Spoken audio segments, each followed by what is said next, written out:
Good morning વિદ્યાર્થી મિત્રો, ઇલેક્ટ્રોસ્ટેટિકમાં આગળ વધીએ તો હવે આપણે ભણવાનું છે વિદ્યુત સ્થિતિ ઉર્જા એટલે કે ઇલેક્ટ્રિક પોટેન્શિયલ એનર્જી. જો આ કોન્સેપ્ટમાં આગળ વધીએ એ પહેલાં આપણે સ્થિતિ ઉર્જા છે એ ગુરુત્વાકર્ષિત ચેપ્ટર એટલે કે ગુરુત્વાકર્ષણમાં આપણે છે સ્ટડી આઉટ કર્યા હતા અને એને આધારે આપણે એવું કહી શકીએ કે સ્થિતિ ઉર્જા છે માત્ર સંરક્ષી બળો માટે જ લાગુ પાડી શકાય.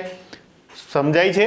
તો કે સંરક્ષી બળો માટે જ વિદ્યુત સ્થિતિ ઉર્જા છે વ્યાખ્યાયિત કરી શકાય છે. તો સંરક્ષી બળો એટલે કે કહેવાય છે એને કન્ઝર્વેટિવ ફોર્સ. કેવા કહેવાય?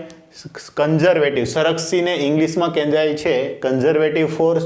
તો એના માટે આપણે ધોરણ 11માં જોયું હતું કે F સંરક્ષી બરાબર -ડેલ્ટા યુ ના છેદમાં ડેલ્ટા એક્સ એટલે કે સ્થિતિ ઉર્જામાં થતા ફેરફારનું સ્થાનાંતર જે પોઝિશન બદલાશે એની સાપેક્ષે જો વિકલન લેવામાં ગુણોત્તર લેવામાં આવે તો એ આપણને શું આપતું હોય છે?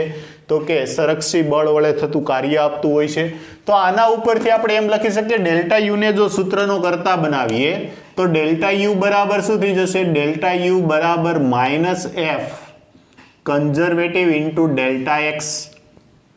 તો જો આ શું થઈ ગયું? બળ ઇન્ટુ સ્થાનાંતર. બળ ઇન્ટુ સ્થાનાંતર એટલે કાર્ય કહેવાય. તો આમને શું કહી શકીએ આપણે? ડેલ્ટા યુ બરાબર માઇનસ કાર્ય. પણ કાર્ય કેવું? તો કે સંરક્ષી બળ વડે થયેલું કાર્ય પણ કેવું આવશે? સંરક્ષી જ આવશે. તો આપણને એક સૂત્ર મળ્યું. શું મળ્યું?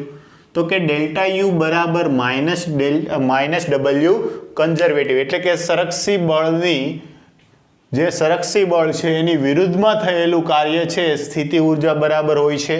તો કે સંરક્ષી બળની વિરુદ્ધમાં એ સ્ટેટમેન્ટ છે આપણે લખી નાખ્યું કે સંરક્ષી બળની વિરુદ્ધ થયેલ કાર્ય સ્થિતિ ઉર્જા સ્વરૂપે સંગ્રહ પામે છે. ઓકે, ક્યાંથી? તો કે ધોરણ 11માં આપણે જોયું હતું અને ફરી પાછો એ કોન્સેપ્ટને આપણે તાજો કર્યો. શું કહ્યું?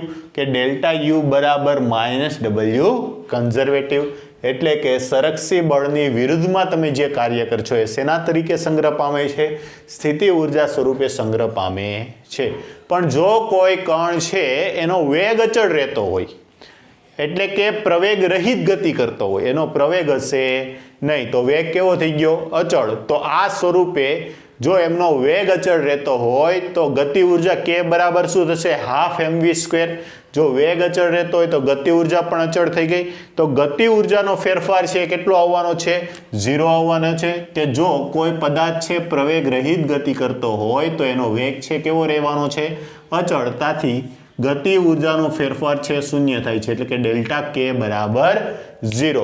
તો જો આપણે કાર્ય ઉર્જા પ્રમેય અનુસાર શું કહી શકીએ? તો કે કાર્ય ઉર્જા પ્રમેય અનુસાર ડેલ્ટા W બરાબર -ડેલ્ટા K. ઓકે, કાર્ય ઉર્જા પ્રમેય અનુસાર શું કહી શકીએ? W બરાબર -ડેલ્ટા K. આ W ને હું W નેટ કહું. W નેટ બરાબર -ડેલ્ટા K. W નેટ એટલે શું? કે કુલ કાર્ય. અને કુલ કાર્ય તો કે સંરક્ષી બળ દ્વારા થતું કાર્ય એટલે કે W કન્ઝર્વેટિવ પ્લસ વિદ્યુત બળ છે એની વિરુદ્ધમાં થતું કાર્ય એટલે કે બાહ્ય બળ દ્વારા થતું કાર્ય બરાબર ડેલ્ટા K. અને ડેલ્ટા K કેટલો છે? 0 છે. તો આ બેવ બરાબર કેટલું આવ્યું? 0 આવ્યું. તો આના બરાબર તમે એમ કહી શકો કે W એક્સટર્નલ બરાબર આને પ્લસ રાખો તો આ બાજુ આવશે એ કેવું થઈ જશે? -W conservative. તો કે બાહ્ય બળ દ્વારા થતું કાર્ય છે એ સંરક્ષી બળ દ્વારા થતા કાર્યના ઋણ મૂલ્ય બરાબર હોય. બંને સમાન મૂલ્ય પણ દિશા પરસ્પર કેવી હશે? વિરુદ્ધ. એટલે કે સંરક્ષી બળ દ્વારા જે પણ કાર્ય થાય છે એટલું જ કાર્ય કોના દ્વારા થતું હશે? બાહ્ય બળ દ્વારા. પણ કેવી દિશામાં? વિરુદ્ધ દિશામાં થતું હશે. તો જુઓ આમની કિંમત, આ જે કિંમત છે એને અહીંયા મૂકીએ તો આપણે શું કહી શકીએ? તો કે ડેલ્ટા યુ બરાબર -W કન્ઝર્વેટિવ બરાબર અને -W કન્ઝર્વેટિવ બરાબર શું કહી શકીએ આપણે? કાર્ય બાહ્ય બળ વડે. એટલે આ પણ એક રીતે આપણે છે કહી શકીએ છીએ કે સ્થિતિ ઉર્જામાં થતો ફેરફાર છે એ સંરક્ષી બળના વિરુદ્ધમાં સંગ્રહ પામતું કાર્ય છે અને બાહ્ય બળ દ્વારા થતું કાર્ય એ જ સ્થિતિ ઉર્જામાં થતો ફેરફાર છે. એટલે આ વસ્તુ છે ખાસ નોટ ડાઉન કરીને રાખજો. ચાલો આગળ વધીએ. જો આપણે કુલ બળ લઈએ નેટ ફોર્સ, તો કુલ બળ એફ નેટ બરાબર તો કે સંરક્ષી બળ દ્વારા થતું કાર્ય એફ કન્ઝર્વેટિવ પ્લસ બાહ્ય બળ દ્વારા થતું કાર્ય એફ એક્સટર્નલ. પરંતુ જો આપણે અહીંયા કેવી ચર્ચા કરી કે જો ગતિ પ્રવેગ રહિત હોય તો એનો પ્રવેગ કેટલો થઈ જશે? 0. પરંતુ પ્રવેગ રહિત ગતિ માટે એ બરાબર 0, તેથી એફ નેટ બરાબર 0. કુલ બળ પણ કેટલું થઈ જવાનું છે? 0. તો અહીંયા 0 મૂકો. 0 બરાબર F conservative plus F external. Conservative એટલે સંરક્ષી બળ દ્વારા થતું કાર્ય અને બાહ્ય બળ દ્વારા થતું કાર્ય. એકને સામેની બાજુ લઈ જાઓ તો કેવું થઈ જવાનું છે? માઇનસ. તો કે એફ બાહ્ય બળ દ્વારા થતું કાર્ય એફ એક્સટર્નલ બરાબર માઇનસ એફ કન્ઝર્વેટિવ સંરક્ષી બળ દ્વારા થતું કાર્ય. એટલે આ રીતે પણ આપણે સમજી શકીએ. એટલે અલગ અલગ 3 રીતો દ્વારા આપણે જોયું. સ્થિતિ ઉર્જા છે કેવી રહેતી હોય છે? તો કે સંરક્ષી બળની વિરુદ્ધ થયેલું કાર્ય છે એ સ્થિતિ ઉર્જા સ્વરૂપે સંગ્રહ પામશે. અહીંયા પણ જોયું કે આ કાર્ય છે કેવું થઈ જાય છે? તો કે બાહ્ય બળ દ્વારા થતું કાર્ય અને સંરક્ષી બળ દ્વારા થતું કાર્ય સમાન મૂલ્ય દિશા પરસ્પર વિરુદ્ધ છે. અને આ બળ દ્વારા પણ જોઈ શકીએ. આને ગુણ્યા સ્થાનાંતર કરી નાખો તો પણ તમને શું થઈ જતું હોય છે? કાર્ય મળતું હોય છે.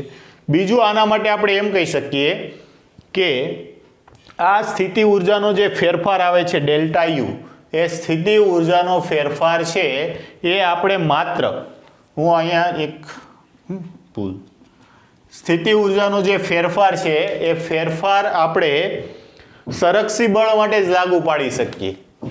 કેના માટે? સંરક્ષી બળ માટે. જો સંરક્ષી બળ માટે જ સ્થિતિ ઉર્જાનો વ્યાખ્યાયિત કરી શકાય છે. કેમ સંરક્ષી બળ માટે? તે જો આવું ન થાય તો શું થશે કે જો સંરક્ષી બળ ન હોય તો એક બિંદુથી બીજા બિંદુ સુધી જવા માટે કરવું પડતું જે કાર્ય છે એ કાર્ય કોના પર આધાર રાખશે? માર્ગ પર. કોના પર આધાર રાખે છે? માર્ગ પર. આવા કિસ્સામાં એક જ બિંદુ પાસે સ્થિતિ ઉર્જાના અલગ અલગ મૂલ્યો મળે છે, જે શક્ય નથી. જો સમજીએ, ધારો કે આ બિંદુ A છે, અહીંથી તમે B બિંદુ સુધી જાઓ છો. પહેલા સંરક્ષી બળ માટે જોઈ લઈએ. ઓકે, તો એ બિંદુ પાસે સ્થિતિ ઉર્જા UA બરાબર 10 જૂલ છે. કેટલી છે? 10 જૂલ. તમે કોઈ એક માર્ગ આ પસંદ કરો છો અને તમે A થી B જાઓ છો. આ દરમિયાન કરવું પડતું કાર્ય છે, જે કાર્ય W એક્સટર્નલ છે, એ ધારો કે 3 જૂલ છે. કેટલું છે? 3 જૂલ. કોઈ વ્યક્તિ એમ કે સર મારે તો અહીંથી આ રીતે આવા માર્ગે થઈ અને B બિંદુએ જવું છે, તો આના માટે આ માર્ગે પણ જો સંરક્ષી બળ હશે, કેવું હશે? સંરક્ષી બળ. તો સંરક્ષી બળ વડે થતું કાર્ય છે એના પ્રારંભિક સ્થાન અને અંતિમ સ્થાન ઉપર આધાર રાખે, માર્ગ પર નહીં. તો આ કાર્ય પણ કેવું હશે? 3 જૂલ જ હશે. તેવી રીતે અહીંથી કોઈ આ રીતે આમ માર્ગે જઈને આવે તો આ કાર્ય પણ કેવું હશે? 3 જૂલ જેટલું જ હશે. તો દરેક વખતે કાર્ય કેવું આવ્યું છે? એક સમાન આવ્યું છે. આ કેસમાં જુઓ, આપણે આ જોયું જેવી રીતે ડેલ્ટા યુ બરાબર W એક્સટર્નલ, તો ડેલ્ટા યુ બરાબર W એક્સટર્નલ, તો ડેલ્ટા યુ બરાબર અંતિમ સ્થાન એટલે કે અંતિમ સ્થાને સ્થિતિ ઉર્જા UB માઇનસ પ્રારંભિક સ્થાને સ્થિતિ ઉર્જા UA બરાબર W એક્સટર્નલ. તમારે B બિંદુ પાસે સ્થિતિ ઉર્જા જોતી છે તો UB ને સૂત્રનો કરતા બનાવો. UB બરાબર W external plus U of A. Okay, તો W એક્સટર્નલ કેટલું છે? 3 વત્તા સ્થિતિ ઉર્જા એ બિંદુ પાસે 10 બરાબર 13 જૂલ. તો તમે કોઈ પણ માર્ગે જાઓ, B બિંદુ પાસે સ્થિતિ ઉર્જા કેટલી મળે છે? 13 જૂલ મળે છે. ઓકે, આ છે આપણે સંરક્ષી બળ માટે જોયું. પણ જો સંરક્ષી બળ નહીં હોય તોની વાત છે. તો જોજો, આ બિંદુ A છે, ત્યાં સ્થિતિ ઉર્જા ફરી પાછી યુએ બરાબર 10 જૂલ છે, હું એવું ધારું છું. આ બિંદુ બી છે, અહીંયા સ્થિતિ ઉર્જા છે આપણે મેળવવી છે. જો સંરક્ષી બળ નહીં હોય તો અહીંથી આ માર્ગે જવા માટે બાહ્ય બળ દ્વારા થતું કાર્ય એફ એક્સટર્નલ ધારો કે 2 જૂલ છે.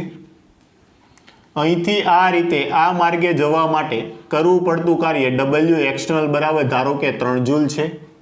અને અહીંથી આ રીતે આ માર્ગે જવા માટે કરવું પડતું કાર્ય ધારો કે ડબલ્યુ એક્સટર્નલ બરાબર 4 જૂલ છે. તો ફરી પાછી વ્યાખ્યા ઉપરથી શું થશે? બી બિંદુ પાસે સ્થિતિ ઉર્જા સેમ સૂત્ર આવશે, યુ ઓફ બી બરાબર W external plus U of A, એટલે કે એ બિંદુ પાસે સ્થિતિ ઉર્જા. તો ત્રણેય બિંદુઓ પાસે બાહ્ય બળ દ્વારા થતું કાર્ય છે એ અલગ અલગ છે. તો એની માટે બી બિંદુ પાસે સ્થિતિ ઉર્જા અનુક્રમે કેવી મળશે? યુબી બરાબર 13 જૂલ, 12 જૂલ, 14 જૂલ. તો જો એક જ બિંદુ પાસે બી બિંદુ પાસે સ્થિતિ ઉર્જાના કેવા મૂલ્ય મળ્યા? અલગ અલગ મૂલ્ય મળ્યા. તો આ મૂલ્ય છે ચોક્કસ રહેતા નથી, એટલે કે આ જે માહિતી મળે છે આપણને કેવી છે? ગેરમાર્ગે દોરે છે. ઓકે, એટલે કોઈ બિંદુ પાસે સ્થિતિ ઉર્જા ત્યારે જ વ્યાખ્યાયિત કરી શકાય કે તે બિંદુ પાસે તેનું મૂલ્ય છે બદલાય નહીં. પરંતુ અહીંયા તો બી બિંદુ પાસે દરેક વખતે એનું મૂલ્ય શું થયા કરે છે? બદલાયા કરે છે. એથી કહી શકાય કે સંરક્ષી બળ માટે જ સ્થિતિ ઉર્જા વ્યાખ્યાયિત કરી શકાય છે, બાકી નહીં. અહીંયા જોયું આ કેવું બળ હતું? આ સંરક્ષી બળ હતું અને આ સંરક્ષી બળ નહોતું, એના માટે છે આપણે વ્યાખ્યાયિત કરી. તેથી કહી શકાય કે માત્ર સંરક્ષી બળ માટે જ સ્થિતિ ઉર્જા છે વ્યાખ્યાયિત કરી શકાય. ચાલો આગળ વધીએ. સંરક્ષી બળ માટે તો કે સ્થિતિ ઉર્જાનું x ની સાપેક્ષે ખંડશ વિકલન, આને શું કહેવાય? Del you upon del x. શું વચાય? ડેલ. જોજો ધ્યાન આપજો, આને શું વચાય? ડેલ.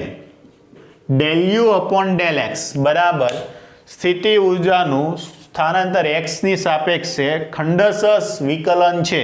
એ ખંડશ વિકલન છે બળનો x ઘટક આપશે. તેવી રીતે બળનો y ઘટક મેળવવા માટે minus del you upon del Y, બળનો z ઘટક મેળવવા માટે minus del you upon del Z. આમનું જે ડેલ ખંડશ વિકલન છે એ વિકલનની મત કરવાનું છે, પરંતુ અહીંયા શું છે? ખંડશ એટલે એક ભાગ એક પ્રકારનો અલગ આવે કે જેની સાપેક્ષે કરીએ છીએ એનું જ થાય, બાકી બધા કેવા થઈ જતા હોય છે? અચળ થઈ જતા હોય છે. ચાલો આગળ વધીએ. તો કે સંરક્ષી બળ કેવા? તો કે સંરક્ષી બળ જનરલી બે પ્રકારના જોવા મળે. એક તો અચળ હોઈ શકે અને બીજું છે ચલ બળ હોઈ શકે, એટલે કે બદલાતું હોય એવું હોઈ શકે. અચળ સંરક્ષી બળ કયું? તો કે વજન બળ. વજન બળ બદલાતું નથી. પણ જો ચલ બળની વાત કરીએ તો કુલમ બળ છે અને સ્પ્રિંગ બળ છે. કુલમ બળનું સૂત્ર શું? કે Q1 Q2 અપોન R². અંતરની સાથે કુલમ બળ છે બદલાશે. તેવી રીતે સ્પ્રિંગ બળ F બરાબર -K × X. X બદલાશે, બદલાઈ જશે. જ્યારે વજન બળ છે કેવું રહેવાનું છે? As it is. આપણે અહીંની જ વાત કરીએ પૃથ્વી પરની, તે અન્ય ગ્રહ પરની નહીં. તો આ રીતે સંરક્ષી બળમાં જો અચળ વાત કરીએ તો એ વજન બળ છે અને ચલ બળ માટે કુલમ બળ અને સ્પ્રિંગ બળ. તો આ માહિતી છે તમને ખ્યાલ આવી ગઈ હશે. વ્યવસ્થિત છે, આમને લખી નાખો. પછી છે આપણે આગળ જોઈએ. જો આમાં શું જોયું આપણે? તો કે પહેલા તો સંરક્ષી બળ શું છે એના માટે સ્થિતિ ઉર્જા કઈ રીતે વ્યાખ્યાયિત કરી શકાય સંરક્ષી બળ દ્વારા, એની છે સંપૂર્ણ માહિતી છે આપણે અહીંયા મેળવી. પહેલા અમને નોટ ડાઉન કરો, પછી આગળ વધીએ. ચાલો આગળ વધીએ. તો સ્થિતિ ઉર્જા U બરાબર x² + 2y + z³ જે જૂલ જેટલી હોય તો બિંદુ 1 2 3 મીટર પાસે કણ પર લાગતું બળ મેળવવાનું છે. જો સ્થિતિ ઉર્જાનું સૂત્ર તમને આપી દીધું છે, આ અનુસાર સ્થિતિ ઉર્જા છે બદલાય છે, તો એ બિંદુના સ્થાન આપેલા છે ત્યાં લાગતું બળ મેળવવાનું છે. જો હમણાં જ આપણે જોઈ ગયા શું? તો કે સ્થિતિ ઉર્જા U બરાબર બળ F બરાબર del you upon del x, પણ ક્યારે? બળ fx હોય ત્યારે. તો જુઓ બળનો f ઘટક મેળવવા માટે તમારે શું કરવાનું કે આ સ્થિતિ ઉર્જાનું x ની સાપેક્ષે વિકલન કરવાનું, પણ આ દરમિયાન y અને z ઘટકો છે એ શૂન્ય થઈ જશે. y અને z ઘટકો કેવા થઈ જશે? શૂન્ય, કેમ કે એને અચળ લેવાના હોય. તો જો x² નું x ની સાપેક્ષે વિકલન કેટલું થશે? 2x પ્લસ આ ઘટક 0 પ્લસ આ ઘટક 0 એટલે બળ આવ્યું 2x. સમજાય છે? ચાલો નેક્સ્ટ. તેવી રીતે બળનો y ઘટક Fy બરાબર, સોરી અહીંયા માઇનસ આવશે, minus del u upon del x minus del u upon del y. તો પહેલો ઘટક 0, 2y નું તો બે અચળ y નું y ની સાપેક્ષે 1 પ્લસ 0 બરાબર આ ઘટક થઈ જશે -2. ઓકે. તેવી રીતે બળનો z ઘટક f of z બરાબર minus del u upon del z. તેથી x0 y0 z ક્યુબ નું શું થશે? તો કે ઘાત આગળ પડશે 3, એક ઘાત ઓછી થાય z સ્ક્વેર. તો આમનું વિકલન આવ્યું 3z². ઓકે. તો આપણને બિંદુ 1 2 3 પાસે લાગતું બળ કીધું છે. તો કે Fnet બરાબર Fx i cap plus Fy j cap plus Fz K cap અનુસાર. ચાલો Fx -2x i cap plus Fy બરાબર શું છે? -2 j કેપ પ્લસ Fz બરાબર -3z² કે કેપ. ઓકે, અહીંયા માઇનસ આવશે હો ને. ચાલો હવે તમારે કયા બિંદુ પાસે? તો કે F કયા બિંદુ 1 2 3 પર લાગતું બળ? તો જ્યાં x દેખાય ત્યાં 1, y દેખાય ત્યાં 2 અને z દેખાય ત્યાં 3 મૂકો. ચાલો આમાં જુઓ, -2 x દેખાય ત્યાં 1 i કેપ, -2 અહીંયા y છે જ નહીં એટલે સીધું j કેપ, -3 z દેખાય ત્યાં 3 નો વર્ગ કે કેપ. તો આ શું થઈ ગયું? -2 i કેપ -2 j કેપ, 3 નો વર્ગ 9, 9 તેરી 27 કે કેપ. આ આવી ગયું બિંદુ 1 2 3 પર લાગતું બળ. બસ આ રીતે સિમ્પલ રીત દ્વારા છે આપણે મેળવી શકીએ છીએ. શું કર્યું? ત્રણેયના XYZ ઘટકો મેળવી લીધા અને પછી એમનું સરવાળો કરી દીધો, સદિશ સરવાળો. આ રીતે છે મેળવી શકીએ. ચાલો આગળ જોઈએ. તો કે સંરક્ષી બળ F બરાબર 2xy³ i cap plus 3x² y² j cap newton વડે રજૂ કરી શકાય છે જો આ બળ ક્ષેત્રમાં ઉદ્ગમ બિંદુ પાસે સ્થિતિ ઉર્જા 10 જૂલ હોય. ઉદ્ગમ બિંદુ પાસે સ્થિતિ ઉર્જા કેટલી છે? 10 જૂલ. તો બિંદુ 1 2 પાસે સ્થિતિ ઉર્જા ગણો. તો જો ઉદ્ગમ બિંદુ પાસે એટલે કે પ્રારંભિક બિંદુ પાસે સ્થિતિ ઉર્જા 10 જૂલ અને એના સ્થાન સદિશ પ્રારંભિક બિંદુ 0 0 આવશે. અંતિમ બિંદુ પાસે સ્થિતિ ઉર્જા કેટલી છે ગણવાની છે. એના સ્થાન સદિશ કયા છે? 1 2 છે. ઓકે. તો હવે આપણે જાણીએ છીએ શું? તો કે સ્થિતિ ઉર્જા U બરાબર સ્થિતિ ઉર્જા ડેલ્ટા U બરાબર -W કન્ઝર્વેટિવ. ઓકે. અથવા તો આપણે એમ કહી શકીએ કે ડેલ્ટા U બરાબર del U બરાબર F * dx. આ બળનું આ સમગ્ર ઉપર હું શું લઈ લઉં? સંકલન લઈ લઉં તો પણ ચાલે. ચાલો એ સૂત્ર વાપરીએ. આપણે શું વાપરશું? તો કે બળ F બરાબર -del U upon del R. x ને બદલે હવે શું લઈ લીધું? r. ઓકે. તો જો del u ને સૂત્રનો કરતા બનાવો. del u બરાબર શું થઈ જશે? del u બરાબર -f dot dr. આમનું સમગ્ર માર્ગ ઉપર સંકલન લેતા સંકલન શું થશે? તો કે u બરાબર સંકલન del u બરાબર સંકલન -f dot dr. ઓકે. ચાલો પણ આ સંકલન ક્યાંથી લેવાનું? તો કે પ્રારંભિક સ્થાન ri થી r f સુધી. તો ri થી r f સુધી બળ છે તમારી પાસે. જો બળ કેટલું છે? માઇનસની નિશાની આગળ કાઢી લઉં છું, સંકલન RI થી RF, અને RI RF ની વેલ્યુ પણ છે એટલે સીધી જ મૂકી દઈએ 0 0 1 2. બળ આપણી પાસે કયું છે તો કે બળ છે 2xy³ I cap plus 3x² y² j cap into dr. હવે આપણે સામાન્ય રીતે dx જાણીએ, પણ dr શું થશે તો કે dr થશે dx I cap plus dy j cap. Okay, તો I કેપ ના ગુણાકાર થશે j કેપ ના. I ઇન્ટુ j 0 થઈ જાય, j ઇન્ટુ I 0 થઈ જાય. તો આમનો આની સાથે ગુણાકાર કરો તો શું થશે? સ્થિતિ ઉર્જા ડેલ્ટા યુ લઈ લઉં છું, ડેલ્ટા યુ બરાબર શું થશે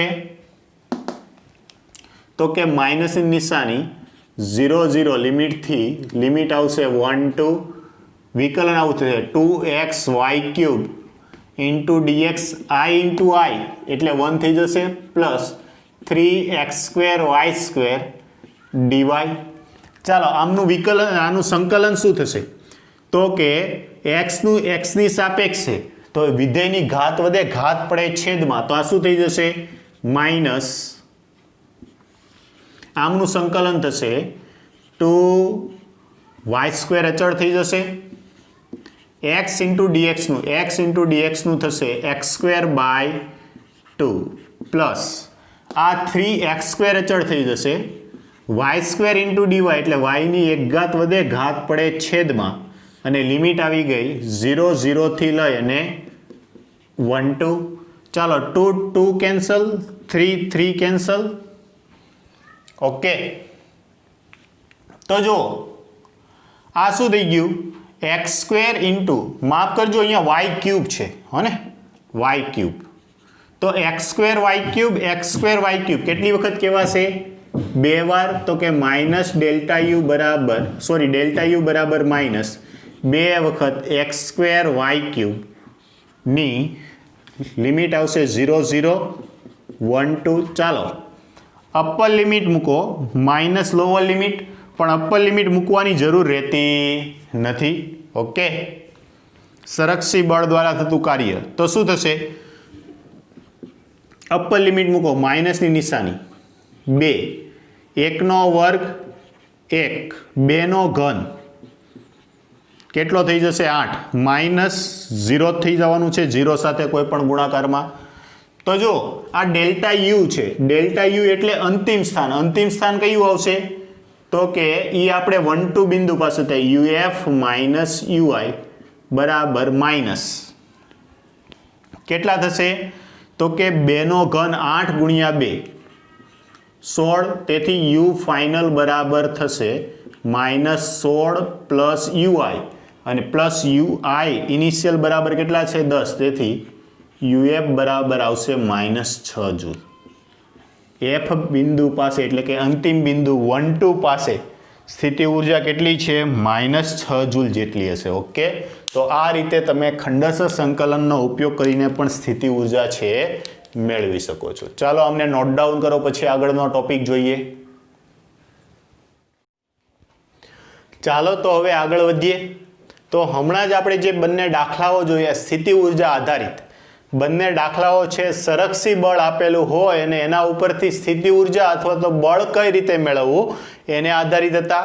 એ બંને દાખલાઓ છે તમારા રેફરન્સ માટે છે કે જ્યારે કંઈ કદાચ પણ કોઈ એક્ઝામમાં આવો કોઈ પ્રશ્ન પૂછાય તો એને કઈ રીતે સોલ્વ કરવો. ઓકે, ચાલો આગળ વધીએ. તો હવે આપણે ભણવાનું છે ટેક્સ્ટ બુકનો પહેલો પ્રશ્ન એટલે કે ચેપ્ટર નંબર 2 નું પહેલું પ્રશ્ન, અને એ છે વિદ્યુત સ્થિતિ ઉર્જા સમજાવો. જો એમાં આગળ વધીએ તો કે આકૃતિમાં દર્શાવ્યા પ્રમાણે Q1 વિદ્યુત ભારને યામાક્સ પદ્ધતિના ઉદ્ગમ બિંદુ પર ફિક્સ કરેલું છે. અહીંયા તમે શું કરી દીધું? Q1 વિદ્યુત ભારને યામાક્સ પદ્ધતિના ઉદ્ગમ બિંદુ પર શું કરી દીધો છે? ફિક્સ એટલે કે ગોઠવી દીધો છે. આગળ વધીએ. આ Q1 વિદ્યુત ભાર વડે ઉદ્ભવતા વિદ્યુત ક્ષેત્રમાં, તો જો આ Q1 વિદ્યુત ભાર વડે ઉદ્ભવતું વિદ્યુત ક્ષેત્ર કઈ દિશામાં? તો આ વિદ્યુત ક્ષેત્ર FE આ બાજુ હશે. ઓકે, તો ઉદ્ભવતા વિદ્યુત ક્ષેત્રમાં Q2 વિદ્યુત ભારને R થી P લઈ જવો છે, એટલે વિદ્યુત ક્ષેત્રની કઈ બાજુ લઈ જવો છે? વિરુદ્ધ દિશામાં લઈ જવો છે. તો અહીંયા જો બંને વિદ્યુત ભારો હોવાથી R થી P સુધી લઈ જવા માટે કુલંબ બળ દ્વારા થતું કાર્ય, કોના દ્વારા? કુલંબ બળ દ્વારા, એટલે કે ઇલેક્ટ્રિક ફોર્સ દ્વારા થતું કાર્ય છે આપણે મેળવવાનું છે. તો વિદ્યુત બળ છે આ બીજું હશે. ઓકે, વિદ્યુત ક્ષેત્ર પણ ધન વિદ્યુત ભારને કારણે એ તરફ જ, બંને એક જ દિશામાં છે. અને જો તમે વિરુદ્ધ દિશામાં લઈ જાઓ છો તો તમે જે પણ બળ લગાડો છો એ કેવું હશે? F એક્સટર્નલ હશે, બાહ્ય બળ દ્વારા થતું કાર્ય હશે. ઓકે, ચાલો આગળ વધીએ. તો વિદ્યુત બળ દ્વારા થતું કાર્ય એટલે કે F ઇલેક્ટ્રિકલ બરાબર શું આવશે? બળ ઇલેક્ટ્રિકલ ઇન્ટુ સ્થાનાંતર. એમનું શું લેવું પડે? સમગ્ર માર્ગ દરમિયાન સંકલન લેવું પડશે. તો કે આ બળ કઈ બાજુ છે? તો કે આ વિદ્યુત બળની વિરુદ્ધ દિશામાં, એટલે આ બળ છે એ કેવું લઈ શકીએ? તો કે બળ અને સ્થાનાંતર પરસ્પર વિરુદ્ધ દિશામાં થતું હોવાથી આ જે ખૂણો આવશે એ કેટલાનો આવશે? 180 ડિગ્રીનો. બીજું તમે જો ક્યાંથી ક્યાં લઈ જાઓ છો? R થી P. તો અંતર પેલા R2 હતું, હવે ઘટે છે, તો અંતર પણ ઘટે છે, એટલે dr છે તમારે કેવો લેવો પડશે? ઋણ. અને cos 180 બરાબર -1 માઇનસ કેવા થઈ જશે? Plus Fe * dr. ઓકે, એ વસ્તુ છે મેં અહીંયા લખેલી છે. શું થાય છે? તો કે અહીં R ઘટે છે અને cos 180 બરાબર -1 થતું હોવાથી ઋણ સંજ્ઞા શું થઈ જવાની છે? નાબૂદ થઈ જશે. તો Fe * dr. હવે વિદ્યુત બળ Fe બરાબર, ધારો કે આ બંને એકબીજાથી r અંતરે રહેલા છે, તો કે K Q1 Q2 /r² * dr. સંકલન ક્યાંથી ક્યાં સુધી? તો કે R થી લઈ અને P સુધી. હવે R બરાબર આપણને ખબર છે, એનું સ્થાન સદિશ R2 છે અને P નો સ્થાન સદિશ કયો છે? R1 છે. તો K Q1 Q2 અચળ થઈ જશે, R ની 2 ઘાત ઉપર જશે તો -2 નું સંકલન શું થશે? તો કે એક ઘાત વધે, ઘાત પડે છેદમાં, એટલે -1/r થશે. લિમિટ આવી ગઈ R2 થી R1. હવે માઇનસ નિશાની હોય ત્યારે મેં તમને કીધું હતું શું કરવાનું? તો કે પહેલા લોઅર લિમિટ પછી અપર લિમિટ. તો પહેલા લોઅર લિમિટ મૂકો, K Q1 Q2 /R2 - K Q1 Q2 /R1. હવે આ બળ તમે કોના બળ વડે મેળવ્યું? કુલંબીય બળ. અને કુલંબીય બળ કેવું છે? સંરક્ષી છે. હમણાં આપણે જોયું તો કે કુલંબીય બળ દ્વારા થતું કાર્ય બરાબર સંરક્ષી બળ દ્વારા થતું કાર્ય, અને એ આપણે અહીંયા નોટ ડાઉન કર્યું. પરંતુ આપણે આગળ જોઈ ગયા તો કે કુલંબ બળ છે સંરક્ષી હોવાથી કુલંબ બળ વડે થતું કાર્ય સ્થિતિ ઉર્જામાં થતા ફેરફારના ઋણ મૂલ્ય બરાબર હોય. હમણાં જ આપણે જોયું હતું તો કે ડેલ્ટા U બરાબર -W F ઇલેક્ટ્રિકલ. ઓકે, તો જો આ જે સ્થિતિ ઉર્જા છે એ કેવી લેવાની છે? ઋણ લઈએ તો સ્થિતિ ઉર્જાનો ફેરફાર શું લેવાનો છે? તો કે અંતિમ કયા બિંદુ પર પહોંચો છો? P પર. પ્રારંભિક બિંદુ કયું છે? R. તો અંતિમ સ્થિતિ ઉર્જા માઇનસ પ્રારંભિક સ્થિતિ ઉર્જા. આ માઇનસની નિશાની WFE એટલે આ પદ છે માઇનસની નિશાની લાગે તો પ્લસ વાળું પદ માઇનસ વાળું પદ પ્લસ. તો આ પદને મેં અહીંયા પ્લસ કરીને લખી નાખ્યું. જો K Q1 Q2 /R1 - K Q1 Q2 /R2. આ સ્થિતિ ઉર્જામાં થતો ફેરફાર એ સંરક્ષી બળ દ્વારા થતું કાર્ય સ્વરૂપે નોંધી લીધો. પરંતુ સ્થિતિ ઉર્જાના નિરપેક્ષ મૂલ્ય મેળવવા માટે આપણે શું કરવું પડે? તો કે કોઈ એક બિંદુ પાસે સ્થિતિ ઉર્જા જાણતા હોવા જોઈએ. જોજો, સ્થિતિ ઉર્જાનું નિરપેક્ષ મૂલ્ય મેળવવા માટે આપણે શું કરવું પડે? કોઈ બિંદુ પાસે સ્થિતિ ઉર્જા જાણતા હોવા જોઈએ. આ માટે આપણે શું કરીએ?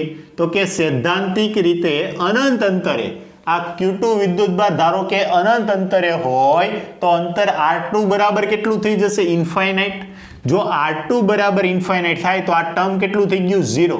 જો આ ટર્મ 0 થઈ ગયું તો અનંત અંતરે એની સ્થિતિ ઉર્જા U of R બરાબર પણ કેટલી થઈ જશે? 0.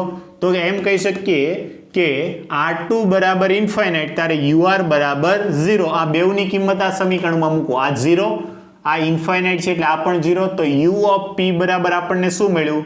K Q1 Q2 /R1. આ તમને P બિંદુ પાસે કોઈ વિદ્યુત ભાર ધારો કે અનંત અંતરે છે ત્યાંથી તમારે આ વિદ્યુત ભારનું વિદ્યુત ક્ષેત્ર આ તરફ છે.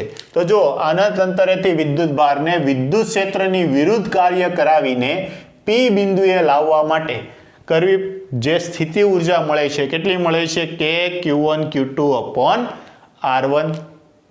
અહીંયા સ્થિતિ ઉર્જા છે અદિશ રાશિ છે, ખાસ નોંધ લેવી. સ્થિતિ ઉર્જા કેવી રાશિ છે? અદિશ રાશિ છે. બીજું, સ્થિતિ ઉર્જાનું જ્યારે દાખલા ગણતા હોય ત્યારે તમારે બંને વિદ્યુત ભારની સંજ્ઞા દર્શાવવી પડે, સંજ્ઞા સાથે લેવા પડે. શેના સાથે લેવા પડશે?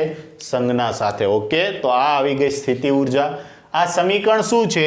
તો કે આ સમીકરણ એકબીજાથી R1 અંતરે Q1 અને Q2 વિદ્યુત ભારના તંત્રની સ્થિતિ ઉર્જા છે. આ Q1 વિદ્યુત ભાર છે અને Q2 વિદ્યુત ભારને બાહ્ય બળ દ્વારા કાર્ય કરાવીને ક્યાં લાવ્યા? P બિંદુએ. તો એકબીજાથી R1 અંતરે આ તંત્રની સ્થિતિ ઉર્જા છે. યાદચ્છિક રીતે આપણે શું કરીએ છીએ? તો કે આ બંને વિદ્યુત ભારો Q1 અને Q2 ને અનંત અંતરેથી આપેલા બિંદુએ લાવીએ અને પછી એને બેનાથી R1 અંતરે સ્થિતિ ઉર્જાનું સૂત્ર મળે છે એવું કહેવાય. ફરી એકવાર જોજો, આ વિદ્યુત ભાર Q1 વિદ્યુત ભારને કારણે વિદ્યુત ક્ષેત્ર આ દિશામાં, અને તમે કોઈ બીજો Q2 વિદ્યુત ભાર લાવો છો એને તમારે આના વિદ્યુત ક્ષેત્રની વિરુદ્ધ કાર્ય કરાવીને આપેલા બિંદુએ લાવવી પડે. તો આ કાર્ય છે એની સ્થિતિ ઉર્જા સ્વરૂપે સંગ્રહ પામતું હોય છે. તેથી વ્યાખ્યા આપણે શું કહી શકીએ? તો કે અનંત અંતરેથી Q1 વિદ્યુત ભારને અનંત અંતરેથી Q1 વિદ્યુત ભારના વિદ્યુત ક્ષેત્રમાં આપેલા બિંદુ સુધી લાવવા માટે વિદ્યુત ક્ષેત્રની વિરુદ્ધ કરવા પડતા કાર્યને તે વિદ્યુત ભારની તે બિંદુ પાસે વિદ્યુત સ્થિતિ ઉર્જા કહેવાય છે. ક્યાંથી લાવવાના? તો કે Q1 વિદ્યુત ભાર, ધારો કે આ Q1 વિદ્યુત ભારને લાવવો છે તો એને વિદ્યુત ક્ષેત્રની વિરુદ્ધ કાર્ય કરીને લાવવાનો. શેની વિરુદ્ધ? વિદ્યુત ક્ષેત્રની વિરુદ્ધ કાર્ય કરીને આપેલા બિંદુએ લાવવા માટે જે પણ કાર્ય કરવું પડશે એ કાર્ય છે તે વિદ્યુત ભારની તે બિંદુ પાસે વિદ્યુત સ્થિતિ ઉર્જા કહેવાય છે. ઓકે વિદ્યાર્થી મિત્રો, આ હતો આપણું ચેપ્ટર નંબર 2 નો પહેલો ટોપિક. જો ચેપ્ટર નંબર 2 નું તમે થિયરી વાંચો તો પહેલા 2-3 પેજ છે કે માત્ર વિદ્યુત સ્થિતિ ઉર્જા સમજાવવા માટે એમનું લાંબુ લટક છે આપેલું છે. એના કરતાં બેટર છે કે તમે શું કરો કે આ ટોપિક જે અત્યારે ચલાવ્યા છે વ્યવસ્થિત કમ્પ્લીટ કરો અને પછી છે તમે એ ટેક્સ્ટ બુક રીડ કરો. ઓકે, ટેક્સ્ટ બુક છે ખાસ રીડ કરવાની છે. ટેક્સ્ટ બુક જ આપણા માટે ઇમ્પોર્ટન્ટ છે. અન્ય કોઈ મટીરિયલ કરતાં ટેક્સ્ટ બુક છે આપણા માટે ખૂબ જ ઇમ્પોર્ટન્ટ હોવાથી જેટલું પણ ભણાવું છું એ ટેક્સ્ટ બુકમાંથી પણ રીડ કરવાનું છે. અને ક્યાં મળી જશે? તમારે ચેપ્ટર નંબર 2 છે, ચેપ્ટર નંબર 2ના શરૂઆતના 2 થી 3 પેજમાં તમને આ કોન્સેપ્ટ છે એ મળી જશે, સ્થિત વિદ્યુત સ્થિતિ ઉર્જા. ઓકે, તો આશા રાખું છું કે તમને ખ્યાલ આવી ગયો હશે. બીજું કે સેકન્ડ ચેપ્ટર, જેવી રીતે પહેલા ચેપ્ટરનું હાર્ડ છે કુલમ બળ હતું, કુલમ બળથી જ આખા ચેપ્ટરમાં આગળ વધ્યા, તેવી રીતે બીજા ચેપ્ટર છે, બીજા ચેપ્ટરનું હાર્ડ છે વિદ્યુત સ્થિતિ ઉર્જા. અહીંથી ચેપ્ટર ચાલુ થાય છે અને ચેપ્ટરના આગળના કોન્સેપ્ટ છે આના રેફરન્સમાં જ લઈને આપણે ભણવાના છીએ. તેથી આ ટોપિક છે તમારે ખાસ તૈયાર કરવાનો છે અને જ્યાં પણ સમજ ના પડે ત્યાં એની ટાઈમ મને પૂછી લેજો. ઓકે, ચાલો નોટ ડાઉન કરો.